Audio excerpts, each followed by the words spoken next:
It's been nearly 2 months since marriage was supposed to start in Alabama, and the state still doesn't have its act together. Lawmakers in Texas have sued to prevent gays and lesbians from taking medical leave, and it's going to take at least 5 different bills to overturn Michigan's marriage ban. For the American Foundation for Equal Rights, I'm Matt Baum, and welcome to Marriage News Watch for March 23, 2015. Alabama is still a mess of conflicting rulings. Right now it looks like the only way that judges could comply with all of the different decisions they've received is if nobody ever gets married ever again. First, a federal court said that judges have to issue licenses to LGBT couples. Then the state Supreme Court said that they couldn't. This leaves judges in the same tug-of-war as before. State courts say one thing, federal courts say another. It's a big legal game of chicken, and neither side's willing to budge. State court won't back down because they think they're right, and the federal courts won't back down because they actually are right. Meanwhile, anti-gay politicians have continued their desperate rhetoric. Alabama Governor Robert Bentley has filed an amicus brief with the U.S. Supreme Court, claiming that marriage equality harms children.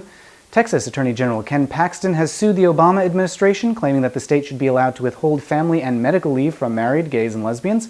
And Idaho Republicans have asked Congress to impeach all of the federal judges who ruled against marriage equality bans. That is a lot of judges, so what they're really asking for is a massive gutting of the entire federal court system. But this limited backlash aside, most lawmakers are still moving in the direction of greater equality. Michigan Democrats have proposed 5 different bills that would repeal various aspects of the state's marriage ban. Puerto Rico, which previously defended its marriage ban, has now reversed course and will allow the ban to be overturned in court. And Congress is considering various reforms that would allow LGBT couples to access Social Security benefits that they previously couldn't. And public support is growing as well. Last week, the Presbyterian Church voted to recognize married gay and lesbian couples. And a new survey in Wisconsin shows that 70% of state residents say that the overturning of the state's marriage ban has had no effect on their lives. Of the remaining people who said it did have an effect, about half said that it was positive.